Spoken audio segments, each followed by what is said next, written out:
భూమికి రాబోతున్నాడు. ఆ ముద్ర ఉన్నవాడు తప్ప క్రయ విక్రయాలు ఎవడు చేయలేడు.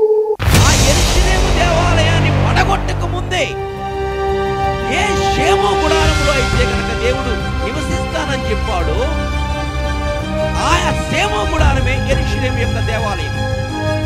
మనం కూడా మనుషుల కొరకు, జనముల కొరకు చనిపోతాం కానీ పాపం మాత్రం చేయం. అంత పరిశుద్ధంగా జీవించడానికి ఆ ఆత్మను ఈ గుడారాల్లో ఆయన ప్రవేశపెడుతూ ఉన్నాడు. అదే అంత్యదినముల యొక్క ప్రత్యక్షత. ఏర్పాటులో ఉన్న యెహోషువ లాంటి ఒక తరాన్ని నేను ప్రపంచ నలుమూలల నుండి లేపబోతున్నాను. వారు దేశములను పట్టుకోబోతున్నారు, రాజ్యములను నా తట్టు తిప్పబోతున్నారు. నా పిల్లలకు అగ్ని వంటి మహాశ్రమ రాబోతుంది.